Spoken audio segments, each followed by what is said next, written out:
तो बात कर रहे थे व्यवहारिक पाठ्यक्रम की। तो जो 30-35 साल पहले पढ़ाया जा रहा था वही आज भी पढ़ाया जा रहा है, कुछ उसमें परिवर्तन नहीं हुआ है। और हमको कुछ ऐसा परिवर्तन उसमें करना होगा जिससे बच्चा सामाजिक, आर्थिक, राजनैतिक नीतियों का मूल्यांकन कर सके। और जब तक बच्चा आज की सामाजिक व्यवस्था, आर्थिक व्यवस्था, राजनीतिक व्यवस्था को नहीं समझ सकता है, उसका मूल्यांकन नहीं कर सकता है, आलोचनात्मक रूप से उसको नहीं देख सकता है, तब तक आज की शिक्षण व्यवस्था जो है या उस विषय का जो पाठ्यक्रम है वह अनावश्यक है, अव्यवहारिक है। तो हमको पाठ्यक्रम को व्यवहारिक बनाना होगा, आज की परिस्थितियों के अनुसार बनाना होगा। अगला पॉइंट अगर हम कहें तो सर्वांगीण विकास। सर्वांगीण विकास जो शिक्षा का मुख्य उद्देश्य है, आज की जो शिक्षण व्यवस्था है उसका जो उद्देश्य है वह बच्चे का सर्वांगीण विकास करना है। लेकिन जो युवा आ जा रहे हैं उसमें इस प्रकार की व्यवस्था दिख नहीं रही है, उनके अंदर ये गुण दिख नहीं रहे हैं। उनमें चारित्रिक रूप से गिरावट है, नैतिक रूप से गिरावट है, वो अपने आप में ही मतलब रखते हैं, किसी दूसरे से मतलब रखते नहीं, किसी समाज से नहीं मतलब है। इस टाइप की भावना जो उनके अंदर है, स्वार्थी टाइप की भावना उनके अंदर ज़्यादा है। और इसका एकमात्र कारण शिक्षा व्यवस्था को ही हम ले सकते हैं। तो बच्चों के सर्वांगीण विकास के लिए जो जो कदम हमको उठाने हैं उसको उठाने की ज़रूरत है।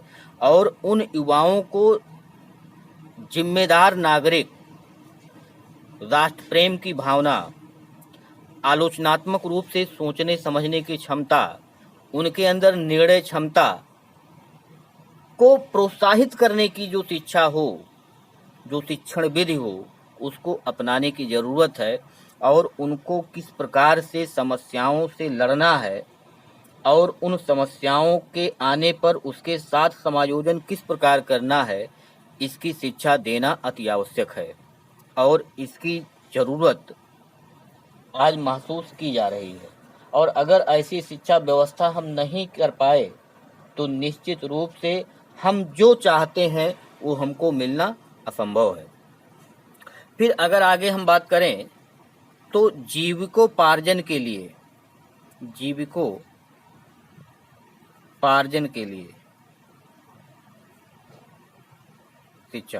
शिक्षा व्यवस्था ऐसी होनी चाहिए कि जिससे बच्चा भविष्य में अपने जीवन यापन का कुछ ना कुछ ऐसा रोजी रोजगार ढूंढ सके जिससे वह आत्मनिर्भर बन सके।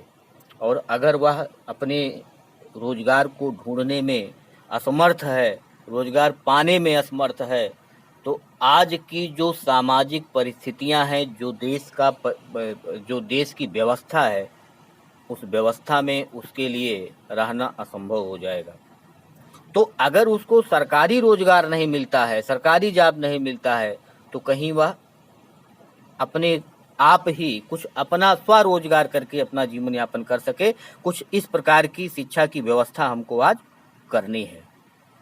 अब अगर आप देखेंगे तो जो हम पढ़ाते चले आए, जीविकोपार्जन के लिए शिक्षा की व्यवस्था या पाठ्यक्रम की जो अव्यवहारिकता है, इन दोनों की अगर हम बात करें तो हम 30-40 साल से देखते चले आ रहे हैं कि आ से अनार,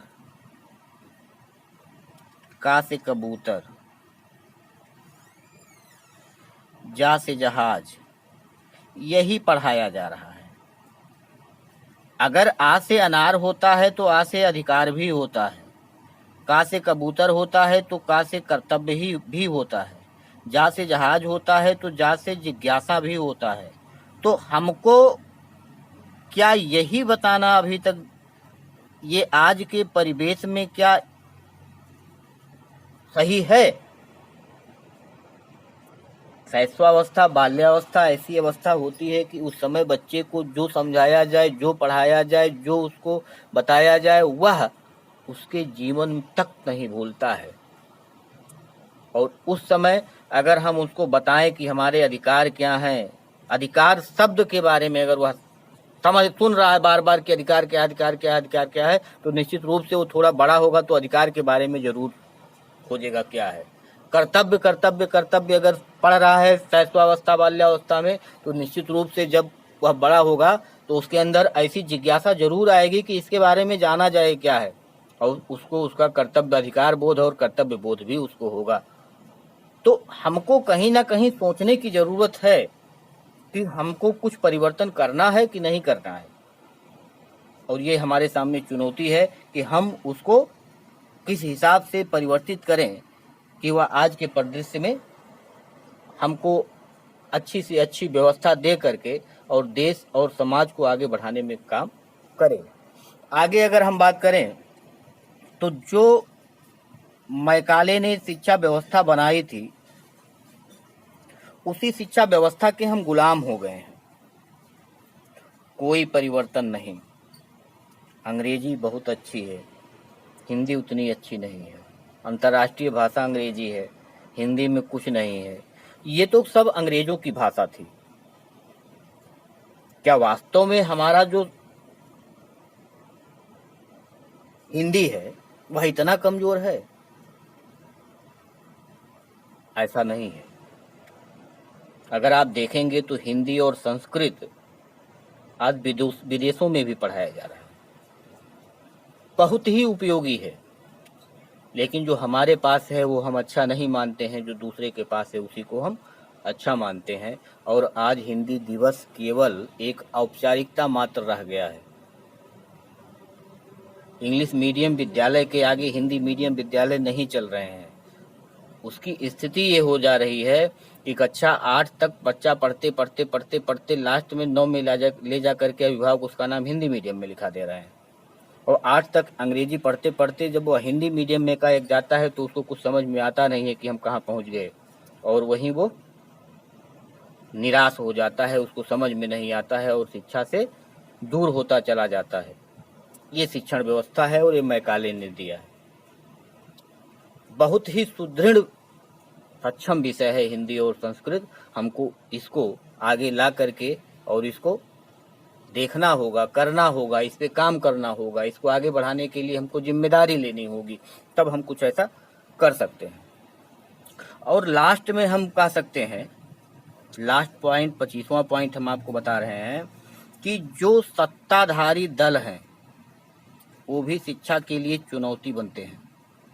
और ये कैसे बनते हैं ये भी ध्यान दीजिए कि जो पाठ्यक्रम का ये निर्माण करते हैं, जो पाठ्यक्रम में चेंजेस करते हैं, वो जो इनकी राजनैतिक विचारधारा होती है, जो राजनैतिक विचारधारा होती है उसी के अनुसार ये पाठ्यक्रम का निर्माण करवाते हैं, पाठ्यक्रम में बदलाव करवाते हैं। और इनकी इच्छा यह होती है कि हमारी जो राजनैतिक विचारधारा है वह बच्चों पर थोपा जाए और भविष्य के वोट बैंक के रूप में उनको हम देखें। तो सत्ताधारी जल्द होते हैं, वो पाठ्यक्रम में बदलाव इसी तरीके से करवाना चाहते हैं कि जिस रूप में भविष्य में वो उनके वोट बैंक हों। और शुरू में जिस विचारधारा को उनको कूट कूट के पढ़ाया जाएगा, निश्चित रूप से उसी विचारधारा में वो घुल मिल जाएंगे, और उसी विचारधारा में जब वो घुल मिल जाएंगे तो भविष्य में वह उनका वोट बैंक हो जाएगा। तो यह भी कहीं ना कहीं राजनैतिक रूप से भी संकुचित जो विचारधारा है, उनकी संकुचित सोच को दर्शाता है। और यही संकुचित सोच जो है वह कहीं ना कहीं भारत को विकसित देश बनने से रोकता है। हमको तो ऐसी शिक्षण व्यवस्था चाहिए कि जिससे ऐसे बच्चे निकलें कि जिसमें सोचने, समझने, तर्क करने, कल्पना करने की क्षमता, सृजनात्मक क्षमता उसके अंदर हो। और ये जो अंग्रेज आए थे वो क्लर्क बना रहे थे, आज की जो राजनीतिक पार्टियां हैं वो अपना वोट बैंक बना रही हैं। तो कहीं ना कहीं हमको इस सोच को बदलना होगा, और यह भी हमारे सामने एक चुनौती है कि हमको सत्ता का लालच छोड़ना होगा। और अगर हम सत्ता का लालच नहीं छोड़ पा रहे हैं तो इसका मतलब है कि हम उस व्यवस्था को नहीं बदल सकते हैं। तो ये मोटा मोटा हमने 25 पॉइंट बताया, इसको आप अपने हिसाब से निश्चित रूप से कर सकते हैं। और अगर कुछ पॉइंट की और बात करें तो समस्या अपव्यय अवरोधन की भी है। अपव्यय अवरोधन की समस्या भी शिक्षा व्यवस्था में आज है। अपव्यय का मतलब कि जो बच्चा कक्षा 1-2 पढ़ने के बाद छोड़ देता है, तो 1-2 पढ़ने के बाद छोड़ दिया तो वह जो हमने सरकार ने जो खर्चा किया, जो उसके माता पिता ने खर्चा किया, वो वास्तव में कोई महत्व का नहीं रह गया, वो अपव्यय हो गया। या आप देख रहे होंगे कि बहुत सारे लोग ऐसे होंगे जो बीटेक किए, उसके बाद आए बीएड किए, तो बीटेक और बीएड बीटीसी कर लिए, प्राइमरी में टीचर हो गए, तो बीटेक में जो उन्होंने खर्चा किया और उनके पीछे जो सरकार ने खर्चा किया वह अपव्यय हो गया। और अवरोधन का मतलब होता है कि एक ही क्लास में जब एक बच्चा बार बार फेल होता है तो वह शिक्षा से उसका दिमाग हट जाता है और वह पढ़ना बंद कर देता है। तो अपव्यय और अवरोधन ये हमारी एक चुनौती बनी हुई है, एक समस्या बनी हुई है और इसको दूर करना जरूरी है। उसके बाद अगर हम बात करें तो सार्वभौमिकरण, शिक्षा का सार्वभौमिकरण, अभी हम हर जगह शिक्षा को नहीं पहुंचा पाए हैं।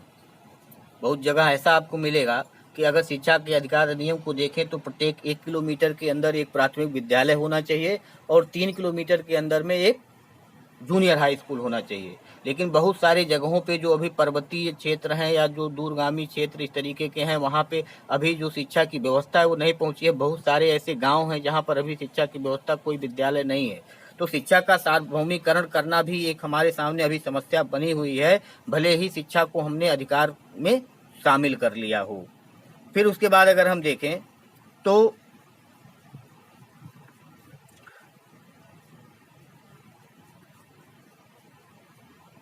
हम कह सकते हैं कि जो गरीबी है यह भी एक कारण है। उसके बाद हम कह सकते हैं कि जो गुणवत्ता की कमी है शिक्षा में उसको दूर करना। और लास्ट रूप में हम कह सकते हैं कि जो शिक्षकों की कमी है को दूर करना।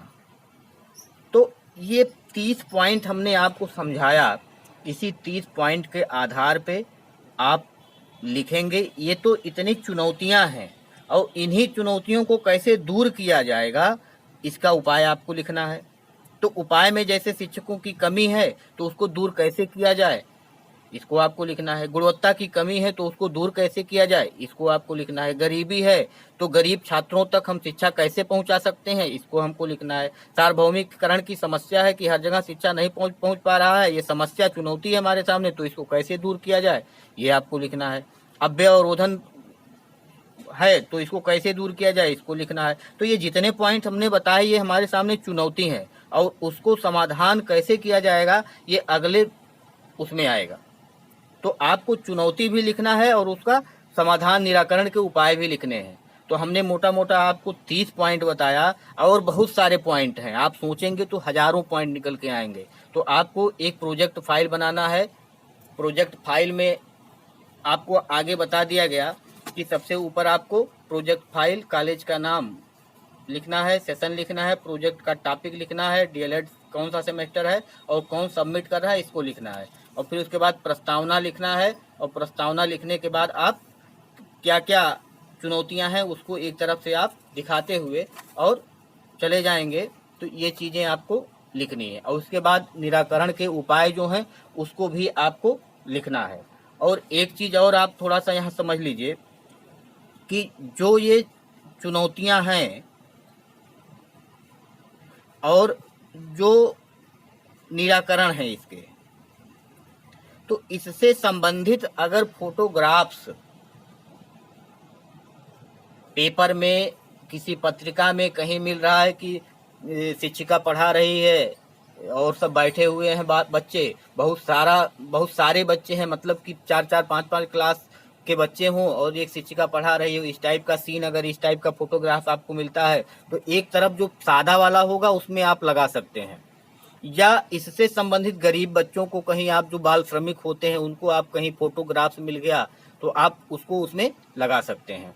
तो फोटोग्राफ्स भी अगर इस शिक्षा की चुनौतियों निराकरण से संबंधित जो फोटोग्राफ्स आपको कहीं अवेलेबल हो जाएंगे, उपलब्ध हो जाएंगे, तो उसको आप जो सादा वाला पेज होगा उस पेज पे आप उसको चस्पा कर सकते हैं और जिससे फाइल और अच्छी हो जाएगी।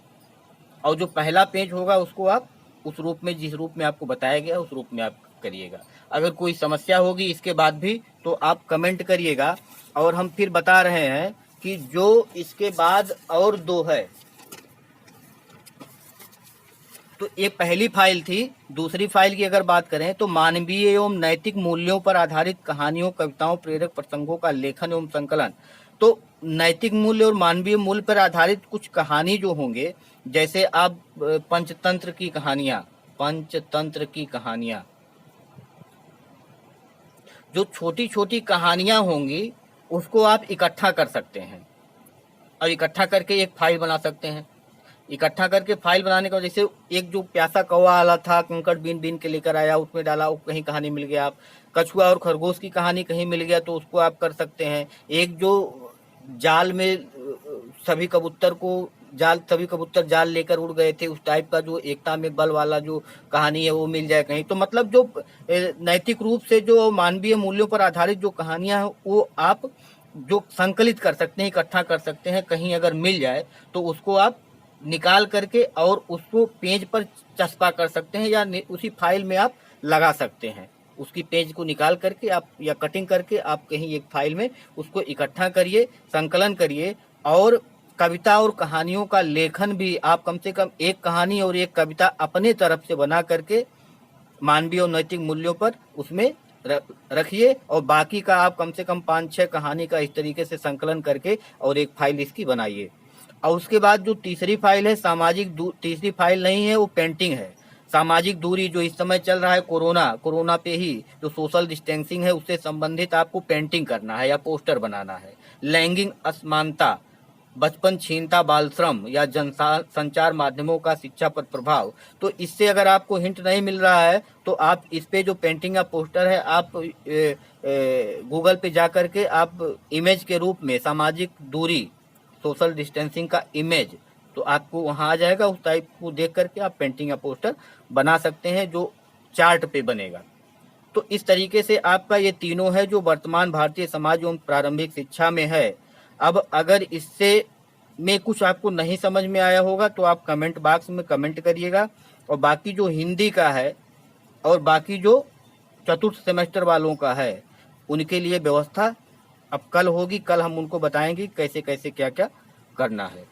आज के लिए बस इतना ही। धन्यवाद।